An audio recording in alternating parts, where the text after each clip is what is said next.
Online शिक्षण में स्वागत है आपका। चैनल सब्सक्राइब नहीं किया है तो कर लेना, और कर लिए हैं तो सब्सक्राइब कर दो। घंटी का बटन दबाना बिल्कुल मत भूलना, और जल्दी से नोटबुक लेके बैठ जाओ। साथ साथ नोट्स भी बनाना है, पेपर में अच्छे नंबर लाना है। तो चलो आज के टॉपिक की करते हैं धमाकेदार शुरुआत। सो गाइज, आज का टॉपिक शुरू करने से पहले मैं आपके लिए लेके आई हूँ 2 क्वेश्चंस, जिनके बारे में आपको कमेंट बॉक्स में कमेंट करके इनके आंसर बताना होगा। और इनके बारे में मैंने आपको पहले वीडियो में पढ़ा रखा है। आपके लिए पहला क्वेश्चन यह है कि किन्हीं ऐसे 2 पौधों के नाम लिखिए जो जड़ों में भोजन संग्रहण करते हैं। अर्थात कौन से पौधे ऐसे हैं जिनकी जड़ों से हमें भोजन मिलता है। ऐसे किसी भी 2 पौधों के नाम आपको बताने हैं। अगला क्वेश्चन आपके लिए यह है कि जड़ों के 2 प्रकार कौन कौन से होते हैं, वही आपको मेंशन करना है। मैंने आपको पहली वीडियो में ये सब पढ़ाया हुआ है। ठीक है दोस्तों, तो चलिए करते हैं आज के नए टॉपिक की शुरुआत, जिसका नाम है सजीवों में प्रजनन। ये हमारी 3rd यूनिट शुरू हो गई है। तो चलिए पहले जानते हैं प्रजनन क्या होता है, कौन कौन सी विधि होती है, सब कुछ डिटेल में। प्रजनन का अर्थ होता है अपने ही जैसे अन्य जीव उत्पन्न करना। प्रजनन के कारण ही जीव इस दुनिया में अपनी उपस्थिति बनाए रखते हैं। एक जीव के मर जाने पर भी उसके बच्चे जीवित रहते हैं। एक जीव के मर जाने पर भी उसके बच्चे जीवित रहते हैं और संसार में जीवन का नाश नहीं होता। संसार में जीवन के बने रखने के लिए प्रजनन अनिवार्य है। अब जानते हैं कि पौधों में किस प्रकार से प्रजनन होता है। पौधों में लैंगिक और अलैंगिक दोनों प्रकार से प्रजनन होता है। पहले हम पढ़ेंगे अलैंगिक प्रजनन के बारे में और कौन कौन सी विधियां होती है जिनसे अलैंगिक प्रजनन होता है। तो दोस्तों, अलैंगिक प्रजनन ऐसी प्रक्रिया है जिसमें नया जीव अलैंगिक प्रजनन ऐसी प्रक्रिया है जिसमें नया जीव एकल जनक से बनता है और इसमें युग्मक या जनन कोशिकाओं की कोई भूमिका नहीं होती। कोई एक कोशिकीय और बहुकोशिकीय जीव अलैंगिक प्रजनन करते हैं। इस प्रक्रिया में जनक जीव या तो विभाजित हो जाता है या फिर जनक जीव का एक हिस्सा नया जीव बनाने के लिए अलग हो जाता है। और अलैंगिक प्रजनन के 6 प्रकार होते हैं। तो चलिए देखते हैं कौन कौन से वो 6 प्रकार हैं। सबसे पहला है विखंडन, जिसे हम इंग्लिश में फिजन कहते हैं। दूसरा मुकुलन, बडिंग जिसको बोलते हैं। तीसरा है बीजाणु का बनना, स्पोर फॉर्मेशन। चौथा है पुनर्जनन, रीजेनरेशन। 5वां होता है खंडन, फर्गमेंटेशन। और 6ठा होता है कायिक प्रवर्धन, वेजिटेटिव प्रोपेगेशन।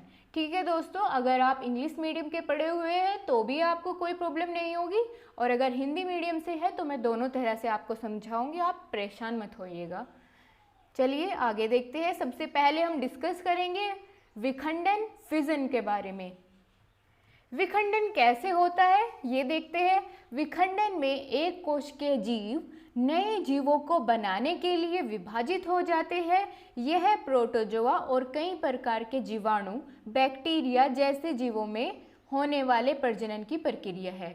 और विखंडन के भी दोस्तों 2 प्रकार होते हैं, द्विविखंडन और बहुविखंडन। पहले हम देखते हैं द्विखंडन के बारे में, जिसको बाइनरी फिजन कहते हैं।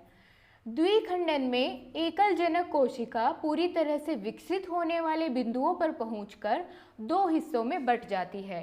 इस प्रक्रिया में विभाजन के बाद जनक कोशिका समाप्त हो जाती है और 2 नए जीवों का जन्म हो जाता है।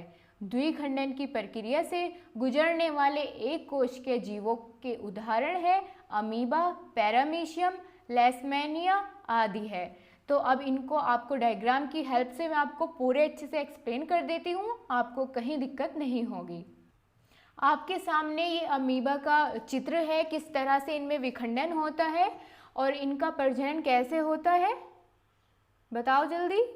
अलैंगिक प्रजनन और द्विखंडन, इसमें क्या होता है आपके सामने देख रहे हैं आप। ये सबसे फर्स्ट स्टेप क्या है कि एक पेरेंट सेल होती है एक बड़ा अमीबा होता है।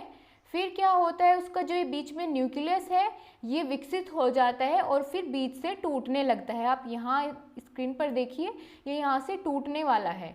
फिर क्या होता है, न्यूक्लियस 2 भागों में डिवाइड हो जाता है अगले स्टेप में, और फिर पूर्ण तरीके से जो उसकी बाहरी परत है वो भी टूटने लगती है और अगले स्टेप में वो बिल्कुल अलग हो जाता है और 2 नए बच्चे इसके हो जाते हैं। ये यहाँ पे 2 नए अमीबा फॉर्मेट हो गए, 2 नए अमीबाओं की फॉर्मेशन हो गई।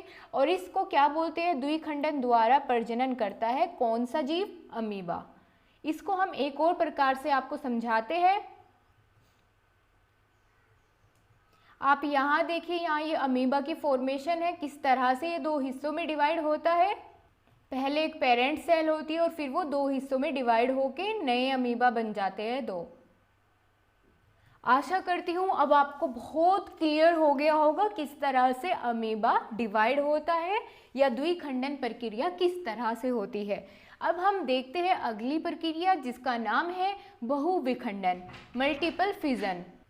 बहुविखंडन भी अलैंगिक प्रजनन की एक प्रक्रिया है जिसमें जनक कोशिका कई नए जीवों के निर्माण के लिए विभाजित होती है। ऐसा तब होता है जब एक कोशिकीय जीव के आसपास पूटी, जिसे काइस्ट कहते हैं, बन जाता है। इस पूटी के भीतर जीव का नाभिक कई छोटे नाभिकों में टूट जाता है। जब अनुकूल परिस्थिति बनती है तो पूटी विभाजित होती है और उसके भीतर कई संतित कोशिकाएं या डॉटर सेल्स मुक्त हो जाती है। प्लाज्मोडियम में बहुविखंडन की प्रक्रिया होती है।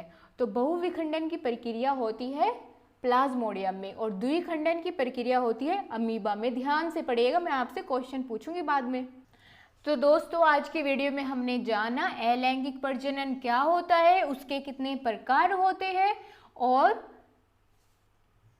विखंडन किस तरह से होता है और विखंडन कितने प्रकार का होता है। आपके लिए क्वेश्चन आज के लिए यह है कि आपको बताना है विखंडन के कितने प्रकार होते हैं और अमीबा में किस तरह से प्रजनन होता है। यही आपके लिए क्वेश्चन है। कमेंट करके ज़रूर बताइएगा, मुझे बहुत अच्छा लगेगा जब आप आंसर देते हैं। अलैंगिक प्रजनन के और जितने भी प्रकार बचते हैं वो हम आगे की वीडियो में अच्छे से एक्सप्लेन करेंगे। आज के लिए इतना ही। आशा करती हूँ आपको बहुत अच्छे से सब कुछ समझ आया होगा। दोस्तों, अगर कोई भी पॉइंट आपको नहीं समझ आया है तो कमेंट बॉक्स में ज़रूर लिख भेजिए और अगर आपके कोई भी सुझाव है तो हमारे साथ ज़रूर शेयर करिएगा। और हमारे टेलीग्राम का ग्रुप नीचे डिस्क्रिप्शन में मिलेगा, आप उसको ज्वाइन कर लेना। और फिर अगर आपकी कोई क्वेरी रहती है मैं आपको अगली वीडियो में उसे ज़रूर एक्सप्लेन करूँगी। थैंक यू, अपना ध्यान रखिए, खुश रहिए।